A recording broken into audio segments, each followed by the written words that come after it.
எதிர்பார்ப்போடு காத்திருப்போம். கர்த்தர் நம்மோடு பேசும்படியாய் விரும்புகிறார். ஸ்தோத்திரம். சில வசனத்தை நாம் வாசிக்கலாம். சங்கீதம் என்கிற புத்தகம் 18வது அதிகாரம். சங்கீதம் 18வது அதிகாரம் 4 வசனத்தை வேகமாய் வாசிப்போம். சங்கீதம் 18 4வது வசனம் 5வது வசனம். மரண கட்டுகள் என்னை சுற்றி கொண்டது. 5வது வசனம்.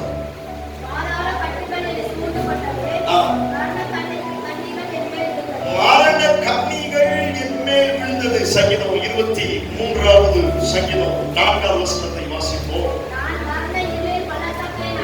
நான் மரண இருளின் பள்ளத்தாக்கிலே நடந்தாலும் பொல்லாப்புக்கு பயப்படேன், தேவரீர் என்னோடு கூட இருக்கிறீர். போதும். சங்கீதம் 55வது சங்கீதம் 4வது வசனத்தை வாசிப்போம். என் இருதயம் எனக்குள் வியாகுலப்படுகிறது,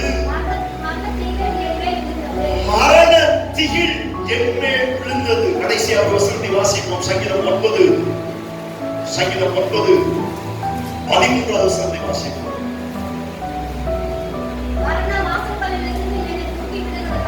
மரண வாசல்களிலிருந்து என்னை தூக்கி விடுகிற கர்த்தாவே, நான் உம்முடைய துதிகளில் எல்லாம் விவரித்து வருவேன். கர்த்தருடைய வார்த்தைகளை ஆசீர்வதித்து தருவாராக. நாம் வாசித்த 5 வசனத்தில் ஒரே ஒரு வார்த்தை மறுபடியும் வந்து கொண்டிருக்கிறது. அந்த ஒரு வார்த்தையை அடிக்கடி நம்முடைய நாவுகளினால் பேசுவதுண்டு. ஸ்தோத்திரம். அந்த ஒரு வார்த்தையை இன்றைக்கும் எதிர்பார்ப்போடு காத்திருக்கிறவர்களும் உண்டு. அந்த ஒரு வார்த்தையை ஐயோ இது மாத்திரம் எனக்கு வரக்கூடாது அப்படின்னு பயத்தோடு இருக்கிறவர்களும் உண்டு. என்ன அந்த ஒரு வார்த்தை? மரணம். மரணம் அப்படிங்கிறது இன்றைக்கும் ஸ்தோத்திரம் நிறைய பேருடைய வாழ்க்கையில ஒரு பெரிய பயத்தை உண்டு பண்ணுகிறது. நான் முதலே சொன்னது போல ஒரு சிலர் இந்த மரணத்தை என்ன செஞ்சுட்டு இருக்கிறாங்க? எதிர்பார்த்து கொண்டு இருக்கிறாங்க. வாழ்றது காட்டிலும் செத்தா நல்லா இருக்குமே. இந்த குடும்பத்தோட குப்பை ஓட்ட என்ன செய்யல முடியல, இங்க ஓட்டு சண்டை ஓட்டுட்டு இங்க கஷ்டப்படுறதுக்கு நிம்மதியா என்ன செஞ்சிடலாம், போய் சேர்ந்தா நல்லா இருக்கும் அப்படின்னு ஒரு சிலர், அதுவும் பிரச்சனை நேரத்துல கையில பிங்க் கலர்ல ரோஸ் கலர்ல காந்தி தாத்தா சிரிச்சுட்டே இருந்தா கண்டிப்பா மரணம் அப்படிங்கிற அந்த செய்தி செய்யாது வராது. சுற்றிலும் கடன், சுற்றிலும் போராட்டம், சுற்றிலும் வியாதிகள் வரும் பொழுது ஒரு சிலர் அந்த மரணத்தை என்ன செஞ்சிருக்கிறாங்க? எதிர்பார்த்து காத்து கொண்டிருக்கிறார்கள். ஆனால் அநேகர் இந்த மரணத்தை குறித்த ஒரு பயம், எங்க எனக்கு மரணம் வந்துருமோ, எங்க எனக்கு மரணத்தின் காரியங்கள் நேர்ந்துருமோ, என் குடும்பத்துல யாராவது இறந்துருவாங்களோ, என் குடும்பத்துல ஏதாவது ஒரு துக்க நிகழ்ச்சி நடந்துருமோ அப்படின்னு சொல்லிட்டு இன்றைக்கும் மரணத்தை குறித்த பயம் தேசத்தின் மேல் பெருகிக் கொண்டிருக்கிறது. நான் வாழ்கிற இந்த நாட்கள் நமக்கு நல்லா தெரியும். கண்ணுக்கு தெரியாத ஒரு கொள்ளை நோய் இன்றைக்கு தேசம் முழுவதையும் பயன்படுத்திக் கொண்டிருக்கிறது. இந்த கொள்ளை நோயை பார்த்து பெரிய பெரிய தலைவர்களும் பெரிய பெரிய பணக்காரர்களும் சொல்றோம், எங்க அந்த நோய் வந்துருமோ, அந்த நோய் வந்தா மரணம் அடைந்துடுவோமோ அப்படின்னு சொல்லிட்டு இன்றைக்கும் தேசம் முழுவதிலும் மரண பயம் தொற்றிக் கொண்டிருக்கிறது. நாம் வாசித்த 4 வசனத்தில் 4 காரியத்தை ஆண்டவர் சொல்கிறார். ஒன்று, மரண கட்டுகள் என்னை சுற்றி கொண்டது. இன்றைக்கும் அநேகருடைய குடும்பங்களில் மரண கட்டுகள் சுற்றி கொண்டிருக்கிறது. 2, மரண கண்ணிகள். கட்டுகள் வேற, கண்ணி வேற. கண்ணி அப்படின்னா சொல்ற விலங்குகளை பிடிப்பதற்கு கண்ணி வைப்பாங்கல்ல. அநேக நேரங்களில் என்னுடைய வாழ்க்கையை பிடிப்பதற்கு என் கால்களுக்கு விரோதமா அல்லது என் ஜீவனுக்கு விரோதமா சாத்தான் மரண கண்ணி வைக்கிறான். அநேகருடைய குடும்பத்தை மரணத்தினால் கட்டி வைத்திருக்கிறான். அநேகருடைய குடும்பத்துக்கு மரண கண்ணி வைத்திருக்கிறான். வாசித்த 3வது வசனம், நான் மரண இருளின் பள்ளத்தாக்கிலே நடந்தாலும். அநேகருடைய குடும்பங்களில் மரண இருளின் பள்ளத்தாக்கு. இருளை பார்த்தாலே எங்க மரணம் வந்துருமோ, சோர்வுகள் வரும் பொழுது, போராட்டங்கள் வரும் பொழுது எங்க மரணம் வந்துருமோ. 4வது அவன் சொல்லுகிற வார்த்தை, மரண திகில் என்மேல் வந்தது. மரணத்தில் அப்படின்னா என்னது? பயம். தாவீது சொல்கிறான், மரண பயம் என் மேல் வந்தது. ஒண்ணு மரண கட்டுகள், 2 மரண கண்ணிகள், 3 மரண பள்ளத்தாக்கு, 4 மரணத்திகள். 4 என்னை சுத்தி கொண்டது, என் மேல் வந்து கொண்டிருக்கிறது. சொந்தம் இந்த மரண பயம் என்னை தள்ளி கொண்டிருக்கிறது. ஆனால் ஒரு பெரிய கிருபை என்ன அப்படின்னா, அதுக்கு அடுத்து அந்த வார்த்தையை அவன் சொல்லுகிறான். அந்த வார்த்தையை மாத்திரம் எல்லாரும் சேர்ந்து வாசிப்போம். சங்கீதம் 9வது சங்கீதம் 13வது வசனத்தை எல்லாரும் சேர்ந்து வாசிப்போம். சங்கீதம் 9:13. மரண வாசலில் இருந்து என்னை தூக்கி விடுகிற கர்த்தர். ஆமென் சொல்லுங்களேன். என் வாழ்க்கையிலே மரண கட்டுகள் சுத்தி கொண்டிருக்கிறது உண்மை. எனக்கு விரோதமாய், என் குடும்பத்துக்கு விரோதமாய் மரண கண்ணிகளை சாத்தான் வைத்திருக்கிறான் உண்மை. அநேக சூழ்நிலைகள் மரண பள்ளத்தாக்கு நேராக நடந்து கொண்டிருக்கிறேன், அது உண்மை. அநேக நேரங்களில் மரண பயம் என்னை ஆளுகை செய்கிறது, அது உண்மை. ஆனால் உண்மையை காட்டிலும் ஒரு பெரிய சத்தியம் என்னவென்று சொன்னால், நான் எந்த மரணத்தின் வாசலுக்கு போனாலும் அந்த மரணத்தின் வாசலில் இருந்து நான் ஆராதிக்கிற கர்த்தர் என்னை தூக்கிவிட வரவிடுவாய் இருக்கிறார். நம்ம கரங்களை தட்டி கர்த்தரை நானும் ஆராதிக்கிற நம்முடைய ஆண்டவர் சாதாரணமானவர் அல்ல. மரண வாசலில் இருந்து நம்மை தூக்கிவிட வரவிடுவாய் இருக்கிறார். மரண கட்டுகளின் மூலமாய் மரண வாசலுக்கு நீங்க தள்ளப்பட்டிருக்கிறீர்களா? கண்ணியின் மூலமாய் மரண வாசலுக்கு தள்ளப்பட்டிருக்கிறீர்களா? மரண பள்ளத்தாக்கின் மூலமாய் மரண வாசலுக்கு தள்ளப்பட்டிருக்கிறீர்களா? மரண திகிலின் மூலமாய் மரண பயத்தினால மரண வாசலுக்கு தள்ளப்பட்டிருக்கிறீர்களா? இந்த நவம்பர் மாதம் இந்த சத்தத்தை கேட்டுக் கொண்டிருக்கிற நீங்கள் யாராயிருந்தாலும் சரி, மரண வாசலிலிருந்து உங்களையும் உங்கள் குடும்பத்தையும் கர்த்தர் தூக்கிவிட வரவிடுவாய். மரணத்தை தேவன் விரும்புவதில்லை. சொல்றீங்க, மரணத்தை என்ன செய்வது இல்லை, தேவன் விரும்புவது கிடையாது. அந்த ஆண்டவர் சொல்றார், மரணமே உன் கூரெங்கே, பாதாளமே உன் ஜெயமெங்கே. ஏசாயால வாசிக்கிறோம், அவர் மரணத்தை ஜெயமாக என்ன செய்கிறார், விழுங்குவார். தேவன் மரணத்தை கொடுப்பவர் அல்ல, தேவன் மரணத்தை விரும்புவர் அல்ல. மரண வாசலிருந்து என்னை காப்பாற்ற வரப்படுவாங்க. தாவீதுக்கு அவ்வளவு மரண பிரச்சனை, அவ்வளவு மரண போராட்டம். கொஞ்சம் யோசிச்சு பாருங்க, கடந்த சில வருடங்கள்ல, சில மாதங்கள்ல எத்தனை முறை இந்த மரணம் அப்படிங்கிற வார்த்தை கிராஸ் ஆகி போயிருக்கு. உங்களை கை தூக்க சொல்ல மாட்டேன், நீங்களே செக் பண்ணி பாருங்க. பாஸ்டர், நான் வாழ்ந்த இந்த 30 வருஷத்துல, இந்த 40 வருஷத்துல, இந்த 50 வருஷத்துல ஒரு முறை கூட செத்து போகணும் நினைச்சதே கிடையாது. பாஸ்டர், யாராவது இருக்கிறீங்களா? எத்தனை போராட்டங்கள் வந்திருக்கிறது, எத்தனை பிரச்சனைகள் வந்திருக்கு. அப்பெல்லாம் என் மைண்ட் சொல்ற காரியம் என்னதான், ஏன் வாழணும், செத்தா நல்லா இருக்குமே, எதுக்காக இருக்கணும். பல முறை இந்த மைண்டும் இந்த இருதயமோ நான் வாழக்கூடாது, நான் சாகணும் அப்படின்னு மரணத்தின் வாசல் வரை கொண்டு போனது. ஆனாலும் இன்னைக்கும் அழகா சபையில டெஸ்ட் பண்ணி நம்ம உட்கார வச்சிருக்கிறார் அப்படின்னா, அந்த மரண வாசலில் இருந்து அப்பா என்னை தூக்கி நிறுத்தி வைத்திருக்கிறார். செக் பண்ணி பாருங்க. செத்திருந்தா, சாகணும் நினைச்ச அன்னைக்கு செத்திருந்தா என்ன ஆயிடும் சொல்லுங்கள. என் இடத்துல புள்ள சூசைட் பண்ணணும் நினைச்ச அன்னைக்கே சூசைட் பண்ணியிருந்தா, எங்கேயாவது ஓடி போய் காணாம போனோமா, இந்த வார்த்தையில கேள்விப்பட்டீங்களா? காணாம போனோமா நினைச்சு, ஒருவேளை காணாம போனோமா நினைச்ச அன்னைக்கே போயிருந்தா, நீங்கள் நானும் சொத்தும் பல மரண போராட்டங்கள் வந்த போதிலும், பல மரணத்தின் வாசலுக்கு அருகாமையிலே போன போதிலும், இன்றைக்கும் கர்த்தர் நம்மை ஜீவனோடு வைத்திருக்கிறார் என்று சொன்னார். நான் மரண வாசலுக்கு அருகாமையில் போகும்போதெல்லாம் கர்த்தரனை தூக்கி தூக்கி எடுத்தார்.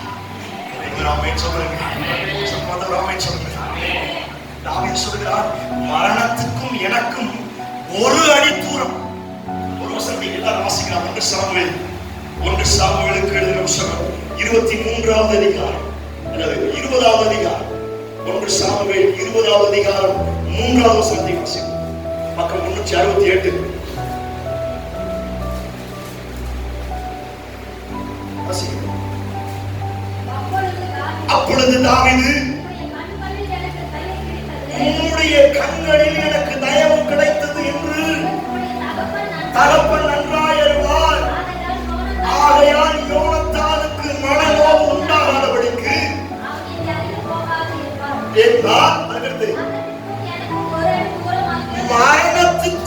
எனக்கும் ஒரு அடி தூரம் மாத்திரம் தான் இருந்துச்சு. யோனத்தானை பார்த்து சொல்ற யோனத்தான் அவனுடைய பிராண சிநேகிதனாகிய தாவீது அவனுடைய வாழ்க்கையை சொல்லுகிறான். உங்க அப்பா எப்படியெல்லாம் என்ன துரத்திட்டு வந்தாரு சொல்ற அந்த வார்த்தையை சொல்லும்போது அவன் சொல்லுகிறான், மரணத்துக்கும் எனக்கும் எவ்வளவுதான் தூரம் இருந்துச்சா? ஒரு அடி தூரம் தான் இருந்துச்சு. ஒரு அடி தூரம் தான் இருந்துச்சு. ஆனா கிருபையினால கர்த்தர் என்னை காப்பாற்றி வைத்திருக்கிறார். இத்தனை இந்த வார்த்தைக்கு ஆமென் சொல்றீங்க. சத்தமத்த ஒரு ஆமென் சொல்றாங்க. தாவீதுடைய வாழ்க்கையில பல மரண போராட்டம். ஒரு முறை ஆடு மேய்க்க போகும் பொழுது என்ன வந்துச்சா சொல்லுங்களேன்? என்ன வந்துச்சு? சிங்கம் வந்துச்சா. இந்த சிங்கம் வந்து ஒரு ஆட்டை என்ன செஞ்சுச்சா? கட்டி போயிருந்துச்சா. நம்ம எல்லாம் என்ன செய்வோம் அப்படின்னா, ஆட்டை வந்து சிங்கம் சாப்பிட்டு போயிருச்சுன்னா அடுத்த வாரம் சர்ச்சைக்கு வந்து ஒரு சாட்சி சொல்லுவோம். என்ன சாட்சி சொல்லுவோம்? கர்த்தருடைய நாமத்திற்கு ஸ்தோத்திரம் உண்டாவதாக. கர்த்தர் என்னை ஒரு பெரிய தீங்கில் இருந்து என்ன செஞ்சார்? பாதுகாத்தா. நான் ஆடு மேய்ச்சிக்கிட்டு இருந்தேன். ஆடு மேய்ச்சிக்கிட்டு இருக்கும் பொழுது திடீர்னு ஒரு சிங்கம் என்ன செஞ்சுச்சு? வேகமா வந்துச்சு. நல்ல வேளை நான் என்ன செஞ்சேன்? நான் எஸ்கேப் ஆயிட்டேன். கர்த்தர் என்னை என்ன செய்தா? பாதுகாத்தார். கர்த்தருடைய நாமத்துக்கு ஸ்தோத்திரம் அல்லேலூயா அப்படின்னு என்ன செய்வோம். ஆனா தாவீது அப்படி சொல்லல. அவன் சொல்லுகிறான், மரணத்துக்கும் எனக்கும் ஒரு அடி தூரம் தான் இருக்கிறது. அந்த சிங்கம் வந்தது. அந்த சிங்கம் வந்து ஒரு ஆட்டை கவ்வி கொண்டு போனது. நான் துரத்தி போய் சிங்கத்தின் வாய்க்கு அந்த ஆட்டுக்குட்டி என்ன செய்யும்? ஒரு நாய்க்கு ஒரு எலும்பு துண்டை போட்டுட்டு மறுபடியும் நீங்க போய் எடுக்க போனீங்கன்னா நாய் என்ன செய்யும்? நம்ம தான் போட்டோம். நம்ம போட்ட நாய அந்த துண்டை நம்மளே போய் என்ன செய்ய முடியாது? உருளும். இவன் ஆட்டுக்குட்டியை பிடிச்சிட்டு போச்சே, சிங்கம் சும்மாவா இருக்கும்? அதைத்தான் அவன் சொல்லுகிறான், மரண கட்டுகளும் மரணத்திலும் எனக்கும் மரணத்துக்கும் ஒரு அடி கேப்பு தான். அந்த ஒரு அடி கேப்புல நம் மரணத்தின் வாசலுக்கு போகும்போதெல்லாம் கர்த்தரை தூக்கி விட்டார். கர்த்தருக்கு மகிமை செலுத்துங்கள். ஒரு முறை ஆடி வந்துச்சான். கரடிக்கு இவனுக்கு ஒரே ஒரு மூல கேப்பு தான். இன்னொரு முறை சவுலுக்கு அசுத்தாவை பிடிச்சான். அசுத்தாவை பிடிக்கும் பொழுது இந்த தாவீது கிண்ணறத்தை எடுத்து என்ன செஞ்சானா? நல்லா வாசிக்கும் பொழுது இந்த சவுலுக்குள்ள இருக்கிற அசுத்த ஆவி ஒரு ஈட்டி எடுத்து சுவரோடு அவனை என்ன செஞ்சான்? சுவரோடு கொல்ல பார்த்துச்சான். அதே வார்த்தை தான். அந்த ஈட்டிக்கும் அவனுக்கும் எவ்வளவு தூரம்? ஒரு அடி தூரம். இன்னொரு முறை கோலியாத்து வந்தான். 40 நாள் இரவும் பகலும் காலையிலும் சாயங்காலமும் என்னோட சண்டை போடுறதுக்கு யார் வருவது? ஒத்தைக்கு வாங்க. எல்லாரும் மரண பயத்தினால் பயந்து கொண்டிருக்கிறார்கள். தேசத்தின் ராஜா சவுல், சவுலே பயந்து கொண்டிருக்கிறான். இவனுக்கு விரோதமா எப்படி யுத்தம் பண்ணுவது? கையில பட்டை இல்லைங்க, இரும்பு கவசம் இல்லைங்க. சவுல் கொடுத்தார், எல்லா ட்ரெஸ் கொடுத்தார், தலைக்கவசம் கொடுத்தார், மார்க்கவசம் கொடுத்தார், எல்லாம் கொடுத்தாரு. எதுவுமே இவனுக்கு என்ன இல்லை? எல்லாமே செட் ஆகல. நம்ம வாசையில எதுவுமே என்ன செய்யல. சொல்றோம், அபிஷேகம் பெற்றவனுக்கு, ஆவிக்குரிய காரியத்துல தேவனை பார்த்து வளர்க்கிறவனுக்கு, சொல்ற வாழ்கிறவனுக்கு இந்த பூமிக்குரிய காரியம் ஒண்ணு என்ன செய்யக்கூடாது? செட் ஆக கூடாது. ஆமென் சொல்ல மாட்டேங்கிறீங்க? இல்ல, தீபாவளி தானே, நம்மளும் சேர்ந்து செட் ஆயிரும் அப்படின்னு செட் ஆனீங்க அப்படின்னா சம்திங் என்ன செய்யணும்? அவன் ட்ரெஸ் நமக்கு என்ன செய்யக்கூடாது? சொல்ல மாட்டேங்கிறீங்களே. செட்டு செட் ஆகக்கூடாது. அவன் சவுல் நல்ல ஒரு மனுஷன் தான். அவனுக்குள்ள அந்த அபிஷேகம் இருந்துச்சுன்னா 40 நாள் வரைக்கும் கோலியாத்த கத்த விட்டு என்ன செஞ்சிருக்க மாட்டான்? வேடிக்கை பார்த்துக்க மாட்டான். முதல் நாளே போய் யுத்தம் பண்ணி கோலியாத்த ஜெயிச்சிருப்பானா? முடியல. அவனா அவனுக்கு அவிசுவாசம், அவனுக்கு எங்கேயோ சில போராட்டம் இருக்கிறது. அவன் ட்ரெஸ் போட்டான். அபிஷேகத்துல பவர்ல வல்லமையில நிரம்பி இருக்கிற தாவீது கொஞ்சம் கூட என்ன செய்யல. இல்ல பாச, சட்டை எல்லாம் சுட்டாது பாச. இல்ல பாச, பொங்கல் தானே, நல்லா என்ன செய்யுது பாச, தீபாவளி தானே. பத்திரம் நமக்கு தலை தீபாவளி கிடையாது. சாப்பிட போல ஆசை இருந்தா சிக்கன் எடுத்து என்ன செய்யறது? அதுக்காக என்ன பாஸ்டர், சொந்தக்காரங்க கூப்பிடுறாங்க பாஸ்டர். பத்திரம் சரியா கவனித்து கொள்ளுங்கள். எந்த ஒரு பாதுகாப்பும் இல்லை. அதே வார்த்தைதான், மரணத்துக்கும் இவனுக்கும், கோலியாத்துக்கும் இவனுக்கும் இவ்வளவுதான் தூரம். அவன் சின்ன வயசுல இருந்து சண்டை போடுறதுக்காகவே ப்ராடக்ட் அவனை வளர்க்கிறாங்க. ஒண்ணும் தெரியாது. ஆனா இவனுக்கு ஒண்ணே ஒண்ணு மட்டும் அழகா தெரியும். கோலியாத்தை மரணத்தின் வாசலுக்கு கொண்டு போனாலும் அந்த வாசலில் இருந்து நான் ஆராதிக்கிற கர்த்தர் என்னை தப்பு வைக்க வல்லவராக. இந்த வார்த்தையை நான் உங்களை சொல்லி தைரியப்படுத்துகிறேன். இந்த சத்தத்தை கேட்டுக் கொண்டிருக்கிற நீங்கள் யாரா இருந்தாலும் சரி, எந்த மரண வாசலுக்கு நீங்கள் தள்ளப்பட்டாலும் கர்த்தர் உங்களை தூக்கிவிட வல்லவராக. எத்தனை ஆமென் சொல்றீங்க? சத்தமாக ஆமென் சொல்றீங்க. பல ரீதியில் மரணம் வரும். நமக்கு வேலை செஞ்சா என்ன கிடைக்கும்? சம்பளமா என்ன கிடைக்கும்? காந்தி தாத்தா கிடைப்பாரு. ஒரு மாசம் ஃபுல்லா வேலை பார்த்தா சம்பளமா என்ன கிடைக்கும்? காந்தி தாத்தா கிடைக்கும். ஆனா பாவத்துக்கு ஒரு சம்பளம் இருக்கணும். அந்த வசனத்தை சொல்லுங்க.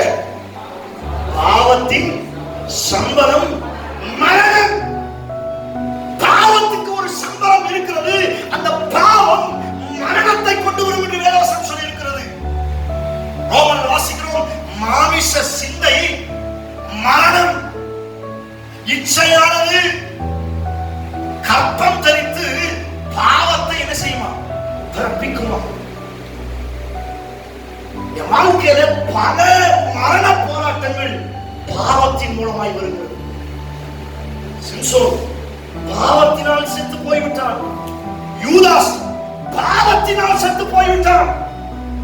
இந்த பாவம் அநேக நேரத்தில் மரணத்துக்கு அருகாமையிலே கொண்டு போகிறது. அந்த டைம்ல யாரெல்லாம் அவரை நோக்கி பார்க்கிறார்களோ அவர்களுக்கு எக்ஸ்ட்ரா ஒரு கிரேஸ் கொடுத்து கர்த்தர் அந்த வாசலில் இருந்து தூக்கிவிட வல்லவராக இருக்கிறார். அந்த வார்த்தைக்கு ஆமென் சொல்றீங்க? புதிய பட்ல கையும் மெய்யுமாய் ஒரு ஸ்திரீ என்ன செஞ்சாலும், கையும் மெய்யுமாய் பிடிபட்டாலும் எல்லாரும் கல் எடுத்து எறிவதற்கு வர்றாங்க அந்த பாவியான ஸ்திரியை கொல்லுவதற்கு. இயேசு தலையை குனிந்து எழுதி கொண்டிருக்கிறார். ஒரு வார்த்தை சொன்னார், உங்களில் எவனாவது பாவம் செய்யாதவன் இருப்பான் என்று சொன்னால் அவன் முதல் கல்லை என்ன செய்யணும்? எடுத்து எறியணும். எல்லாரும் கல்ல கீழே போட்டு போயிட்டாங்க. இவர் சொன்னார், நானும் உன்னை குற்றவாளியா தீர்க்க விரும்பல, இனி பாவம் செய்வாங்க. மறுநாள் ஒரு ஒன்றும் இயேசு கிறிஸ்து ஒரு வீட்டுக்கு வந்திருக்கிறாரு தெரிஞ்ச உடனே இவர் வேகமாய் போய் கண்ணீரினால் அவருடைய பாதத்தை என்ன செய்தார்? சொல்றீங்க. இந்த கால கழுவுக்கு எத்தனை கப்பு தண்ணி வேணும்?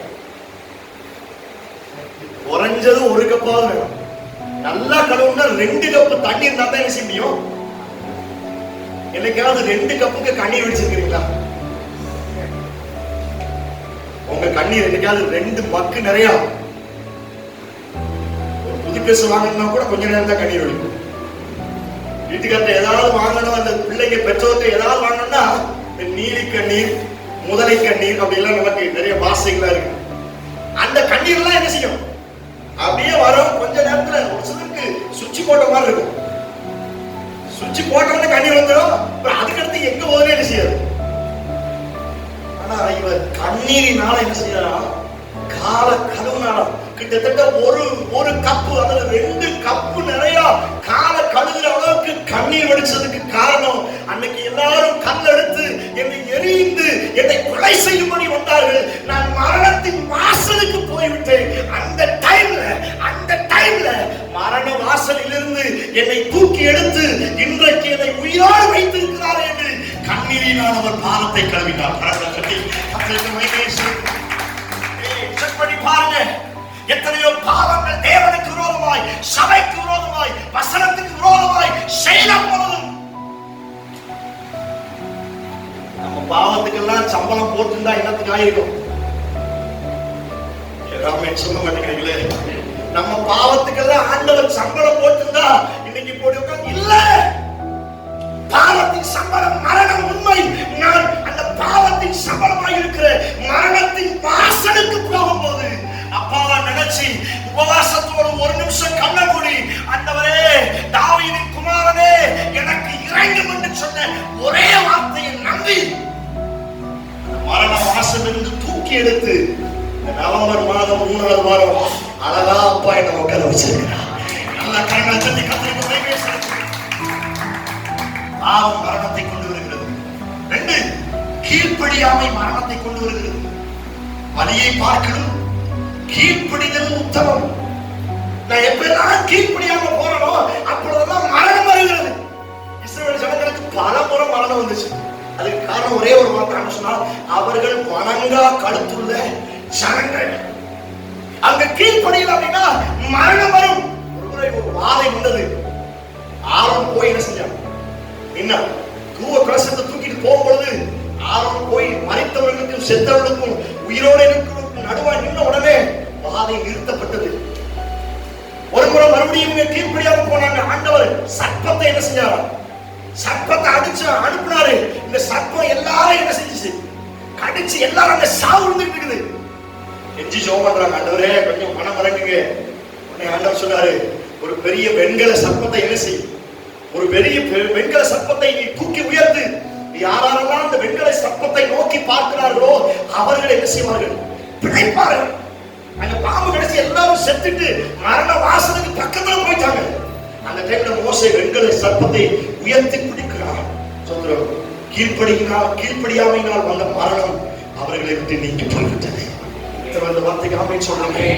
ஒன்று, பாவத்தினால மரணம் வருகிறது. ரெண்டு, கீழ்ப்படியாமையினால மரணம் வருகிறது. மூன்று, சொல்றோம், நிறைய வியாதியினால என்ன செய்கிறது? மரணம் வருகிறது. எசேக்கியா மரணத்துக்கு ஏதுவான வியாதியா இருந்தான். லாசரு மரணத்துக்கு ஏதுவான வியாதியினால் இறந்து போய்விட்டான். யவீருடைய மகள், 12 வயசு அந்த மகளுக்கு, யவீர் சொல்கிறான், என் மகள் மரண வியாதியினால் படுத்திருக்கிறான். வேறு அவன் ஊழியம் செய்த நாட்கள்ல தொற்கால் தபித்தால் அப்படிங்கிற ஒரு சகோதரி மரணமே அடைஞ்சிட்டாங்க வியாதியினால. ஆனா லாசருவை பார்த்து ஆண்டவர் வெளியே வா என்று சொன்ன மாத்திரத்துல அந்த மரண வாசலில் இருந்து கர்த்தர் வெளியே கொண்டு வந்தார். அந்த சிறு பெண்ணை பார்த்து ஆண்டவர் சொன்னார், தனித்தாவுமி எழுந்து சொன்ன மாத்திரத்துல 12 வயசு நிரம்பின அந்த சகோதரி எழும்பினார். இன்னைக்கும் வியாதியின் மூலமா என் வாழ்க்கையில எத்தனை மரணத்தின் வாசலுக்கு போனாலும் எனக்குள்ள ஒரு நம்பிக்கை இருக்குது, அப்பா என்னை விடுவிக்க வந்த விடுதலை.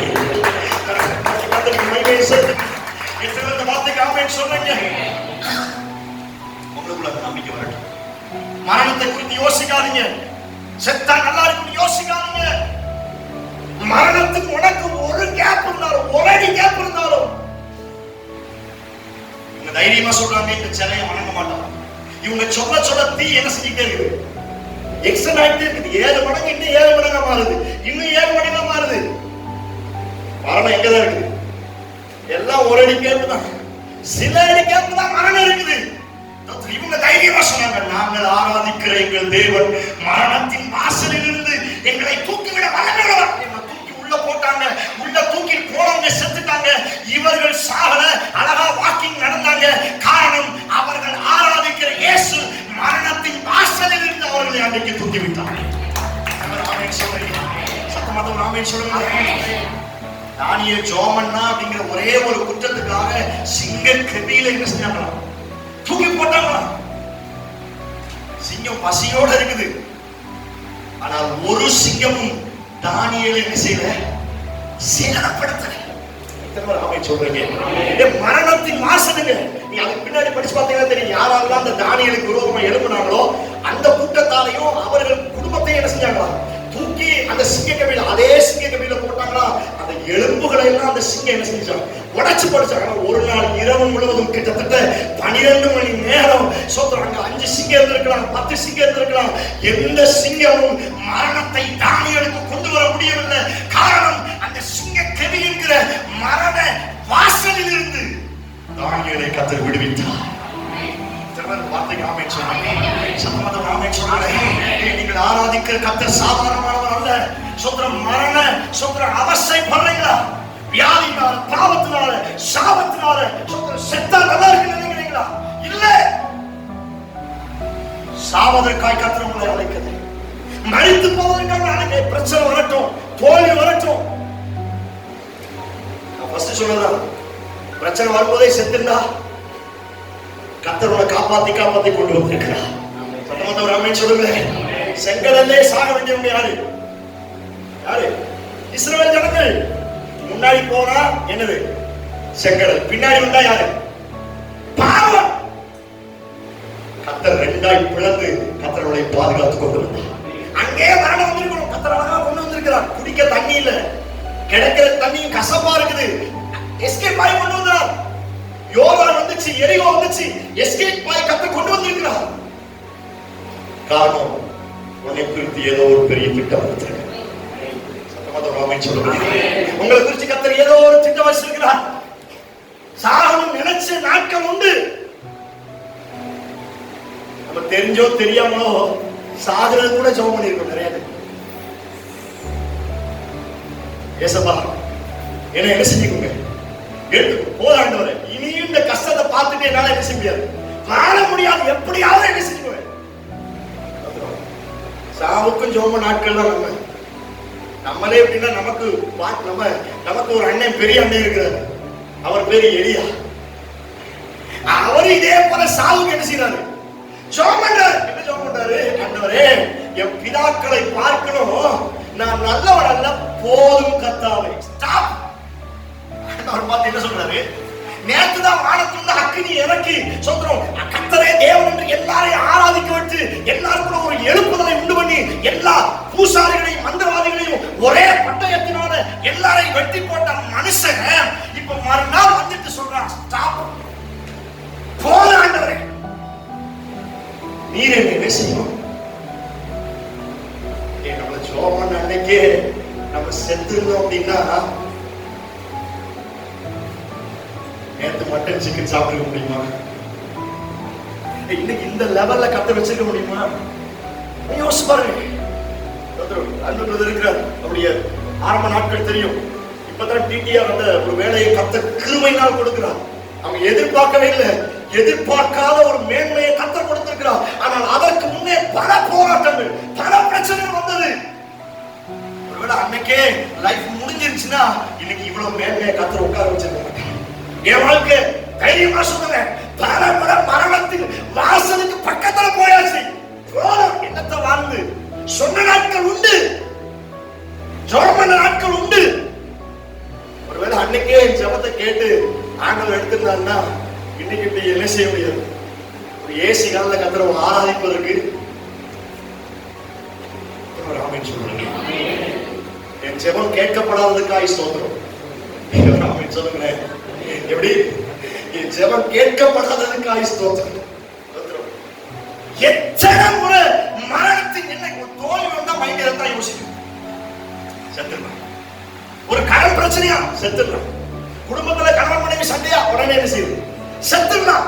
சின்ன சின்ன காரியத்துக்கு கூட இந்த புத்தியும் இந்த மனசும் அடிக்கடி எங்கெல்லாம் போய் தள்ளுது. எதற்காக இந்த வார்த்தை கர்த்தர் கொடுக்கிறான்னு தெரியல. சோத்திரம். இந்த 11ஆம் மாதம் 3ஆம் வாரத்தில் கர்த்தர் உன்னை பார்த்து தீர்க்கதரிசனமாய் சொல்லுகிறார், சாபமும் பாவமும் மரணத்தின் வாசலுக்கு உன்னை கொண்டு போனாலும் அந்த இடத்திலிருந்து கர்த்தர் உன்னை தூக்கி எடுத்து மறுபடியும் பாதைக்கு மனதுகிறார். சிங்கத்திலிருந்து எஸ்கேப் ஆயிருக்கிறீங்கன்னா உன்னை குறிச்சு கர்த்தர் ஏதோ ஒரு பெரிய திட்டம் வச்சிருக்கிறார். ராமே சொல்ல மாட்டேங்கிறீங்க, கரடிட்ட இருந்து கர்த்தர் உன்னை எஸ்கேப் ஆயிருக்கிறா, உன்னை குறிச்சு ஏதோ ஒரு திட்டம் வைத்திருக்கிறா. நான் இப்படி யோசிக்கிறேன், தாவீதுக்கு ஆல்ரெடி ஒரு பெரிய சிங்காசனத்தை செஞ்சு வச்சுட்டார். He prepared already. தாவீதுக்கு தாவீது தான் ராஜாவா வரணும், இவன் தான் என் இருதயத்துக்கு ஏற்ற மனுஷன், அவனுக்காக ஒரு சிங்காசனத்தை அழகா ரெடி பண்ணி வச்சுட்டார். ஆனா அவன் மரணத்தின் வாசலுக்கு கொண்டு போக வரும் பொழுது சிங்கம் வருது, கரடி வருது, கோலியாத் வர்றான், சவுல் வர்றான், பெலிஸ்தியர் வர்றான், அமலேக்கியர் வர்றான். ஒவ்வொரு காரியத்திலையும் எஸ்கேப் ஆகி கர்த்தர் மரணத்தின் வாசலிலிருந்து அவனை காப்பாற்றுவதற்கு ஒரு பெரிய நோக்கம். அந்த சிங்காசனத்துல அவனை உட்கார வச்சு அழகு பார்க்கணும். கர்த்தருக்கு மகிமை செலுத்தணும். பல மரண போராட்டத்திலிருந்து கர்த்தரை தூக்கி தூக்கி தூக்கி தூக்கி கொண்டு வந்தாருன்னா சும்மா இல்ல. ஒரு லைஃப் குறிச்சு கர்த்தர் ஏதோ ஒரு பெரிய திட்டம் வைத்திருக்கிறான், உன்னை குறித்து ஏதோ ஒரு பெரிய நாட்டம் வைத்திருக்கிறான். படகுல போறான், கப்பல்ல போறான், கப்பல் டான்ஸ் ஆடுது. இவங்களும் கப்பல்ல இருக்கிற திங்ஸ் எல்லாம் தூக்கி என்ன செய்யறாங்க, திங்ஸ் எல்லாம் தூக்கி போறாங்க, ஒண்ணு என்ன செய்யல, நடக்கல. உடனே சீட்டு எழுதி போட்டாங்க. என்ன செஞ்சாங்க, சீட்டு எழுதி போட்டா ஒருத்தன் பேர் விழுது. அவன் பேர் என்னது, யோனா. மறுபடியும் ஐயோ பாவமே அப்படின்னு சொல்லிட்டு அவனை காப்பாத்துறதுக்கு மறுபடியும் திங்ஸ் எடுத்து போறாங்க. கடல் ஆட்டம் நிக்கல. இவன் சொன்னா, நீங்க அக்கறைக்கு போனோம்னா என்ன தூக்கி என்ன செய்யணும் நினைச்சேன். அவ்வளவுதான், இன்னைக்கு முடிஞ்சோம். ஆண்டவர் பேச கேட்காம கீழ்ப்படியாம வந்தவன் இன்னைக்கு முடிஞ்சோம். தூக்கி உள்ள போட்டாங்க. என்ன நினைச்சுனே தெரியல. சோத்திரம். இவன் மேல இருந்து கீழ் வர முடியும். சோத்திரம். டோனி க்ளோஸ் வச்சு கேட்ச் பிடிக்கிற மாதிரி அழகா ஒரு பெரிய மீன் என்ன செய்யுது. சோத்திரம். மீனுக்கு பல்லு இருக்கும், மீனுக்கு முள்ளு இருக்கும். ஆனா யோனாவை கேட்ச் பிடிச்ச மீன் சோத்திரம் பல்லுனால கடிக்கவும் இல்லை, முள்ளுனால குத்தவும் இல்லை. 3 நாள் ஜீரணமாகிறதுக்கே என்ன செஞ்சிச்சு, அந்த ஜீரணமாகிற உறுப்பை என்ன செஞ்சிச்சு, ஸ்டாப் ஆயிடுச்சு. சொல்றீங்க செத்து இருந்தா few செகண்ட்ல அந்த மீன் அவனை கடிச்சு குதறி இருக்கும்.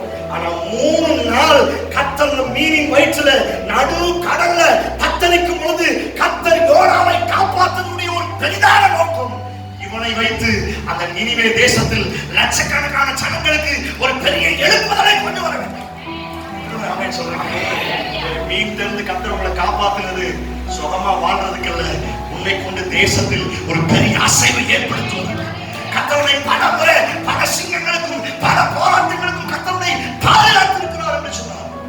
உன்னை குறித்து கர்த்தர் பெரிய திருப்பான் செய்கிறார். சொல்றீங்க, மரணத்தை குறித்து பயப்படாதீங்க, மரணத்தை குறித்து யோசிக்காதீங்க.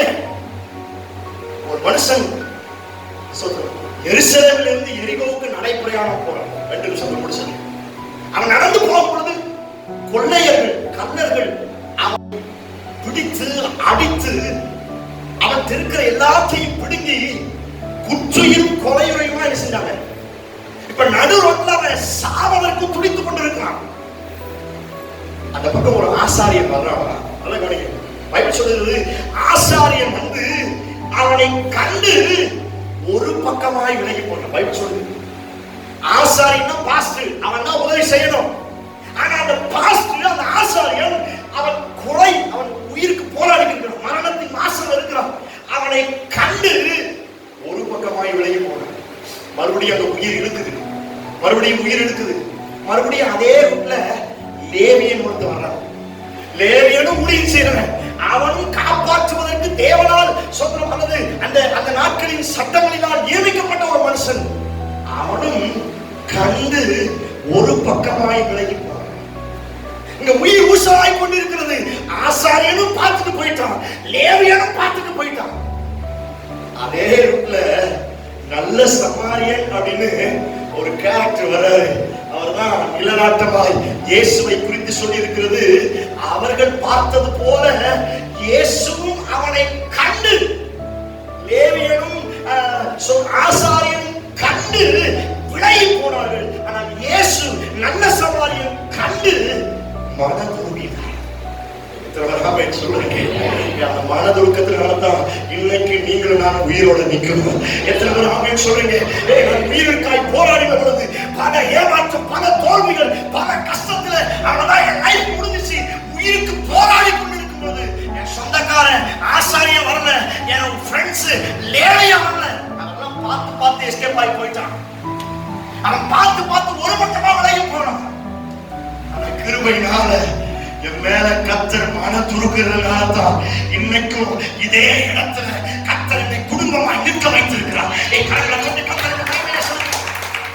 நல்ல சமாரியன் கண்டு அவன் காயங்களுக்கெல்லாம் என்ன செஞ்சான், எண்ணெயம் போட்டு தொத்திரம் தன் வாகனத்தின் மேல உட்கார வச்சு அவன் ஒரு நல்ல ஹாஸ்பிட்டல்ல ஒரு நல்ல சத்திரத்துல சேர்த்து அவனுக்கு எக்ஸ்ட்ரா கொஞ்சம் பணமும் கொடுத்தாராம். அவர் போட்ட பிச்சையினால தான் மரணத்தின் வாசல்ல இருந்த எண்ணெய் தூக்கி வைத்திருக்கிறார். வார்த்தைக்கு ஆமென் சொல்றீங்க. உன்னை காப்பாற்றுறதுக்கு ஒரு நோக்கம் உண்டு. சோத்திரம். மரண வாசல் இருந்து உன்னையும் குடும்பத்தையும் கர்த்தர் பாதுகாத்து வைத்திருக்கிறார் சொன்னார். உனக்கு ஒரு பெரிய பர்பஸ் இருக்கிறது, ஒரு பெரிய திட்டம், ஒரு பெரிய திட்டம் இருக்கிறது. நான் தைரியமா சொல்றேன், அந்த திட்டம் நிறைவேற வரைக்கும் எனக்கு சாவு வராது. உன்னை குறித்து, உன் பிள்ளைகளை குறித்து, உன் குடும்பத்தை குறித்து என்ன ஆண்டவர் திட்டம் வைத்திருக்கிறாரோ அந்த திட்டம் நிறைவேறுகிற வரைக்கும் எத்தனை சிங்கம் வந்தாலும், எத்தனை கரடி வந்தாலும், எத்தனை கோழையாட்டு வந்தாலும் அதைத்தான் நாமே சொல்கிறார். என் பக்கத்தில் 1000 பேரும் என் வலது பக்கத்தில் 10000 பேரும் விழுந்தாலும் அது என்னை அணுகாது. காரணம், மரண வாசலில் இருந்து அப்பா என்னை தூக்கி இருக்க வல்லமையுள்ள அந்த கரங்களை தட்டி கத்தருக்கு கைகளை சிறப்பு கத்தரை தூக்கி விடும்படியாக இருக்கும். அவர் சொல்கிறார், மரணம் கிறிஸ்துவின் அன்பை விட்டு பிரிப்பவன் யார்? மரணமானாலும் ஜீவனானாலும் அவருடைய அன்பை விட்டு என்ற ஒரு வார்த்தைக்கு அமைச்சு எல்லாரும் எழுதுகின்ற 2 நிமிஷம் ஜெபம் பண்ணி பிடிப்போம். மரணத்தின் கட்டுகளோடு வந்திருக்கிறையா? சத்தத்தை கேட்டுக் கொண்டிருக்கிற நீங்கள் யாரா இருந்தாலும் சரி, மரண கட்டுகளோடு இருக்கிறீர்களா? மரணத்தின் கண்ணியோடு இந்த சத்தத்தை கேட்டுக் கொண்டிருக்கிறீர்களா? மரணத்தின் திகளோடு இருக்கிறீர்களா? மரண பள்ளத்தாக்கு நடந்து கொண்டிருக்கிறீர்களா?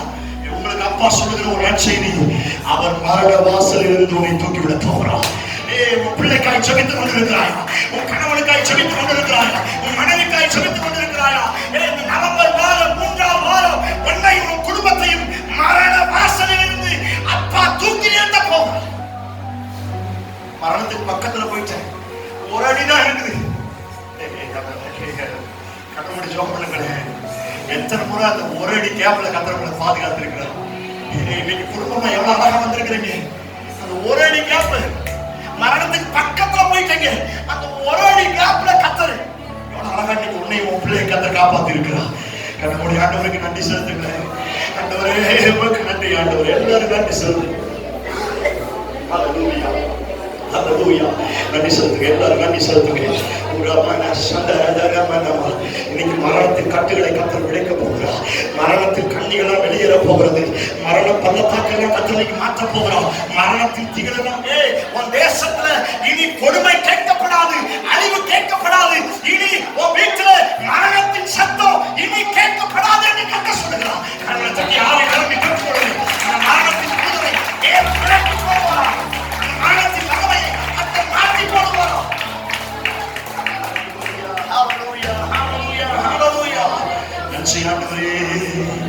மரண பள்ளத்தாக்கில் நான் நடந்த வேளைகளில், மரண பள்ளத்தாக்கில் நான் நடந்த வேளைகளில் கர்த்தரே என்னோடு இருந்து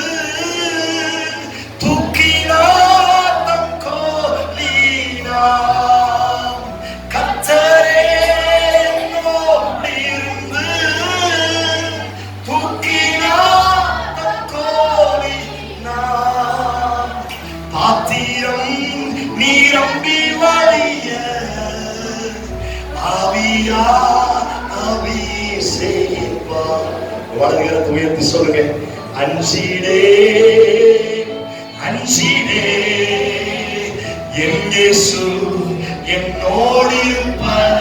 எத்தனை நம்பிக்கையோடு சொல்றீங்க? அஞ்சிடே அஞ்சிடே என் இயேசு என்னோடு. உயர்த்தி சொல்லுங்க சொல்லுங்க. கோலியாத் வரட்டும், எத்தனை போராட்டம் வரட்டும், மரண வாசல் அப்பா உன்னையும் குடும்பத்தையும் தூக்கிவிட வல்லவராய் இருக்கிறார். நம்பிக்கையோடு சொல்லுங்க. ஹல்லேலூயா.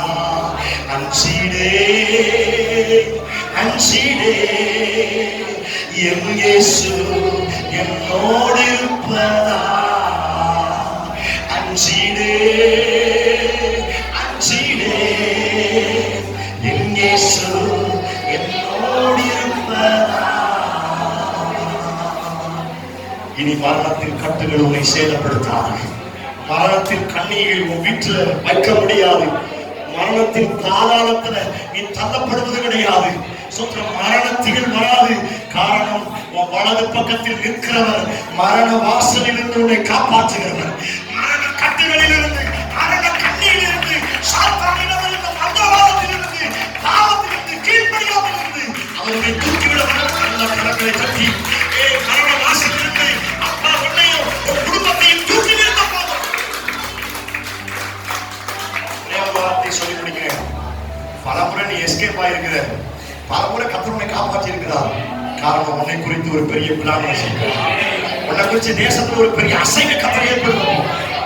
எல்லாரும் கரங்களை உயர்த்தி எங்களோட பேசுற நல்ல வார்த்தைக்காக நன்றி ஐயா. எங்களை நேசிக்கிற அன்பின் பரலோக பிதாவே, மரணம் அப்படிங்கிற அந்த பயத்திலிருந்து எங்களை தூக்குறதுக்கு ஒருத்தர் இருக்கிறார் அப்படிங்கிற ஒரு நம்பிக்கையை கத்த கொடுத்துறே நன்றிப்பா. எங்க குடும்பத்தை, எங்க பகுதியை, எங்க பட்டணத்தை இந்த மரணம் சோத்திரம் ஆளுகை செய்யக்கூடாது. இந்த மரணத்தின் இருள் தேசத்தை விட்டு வெளியேறட்டும். பெரிய மாற்றத்தை தான் வந்திருக்கிற ஒவ்வொருவரையும் இந்த வார்த்தையின் கீழே ஒப்புக் கொடுக்கிறேன். கர்த்தர் அவர்களை ஆசீர்வதிப்பீராக. இயேசு கிறிஸ்துவின் ஜெபிக்கிறோம். ஜெபம் கேளு நல்ல பிதாவே.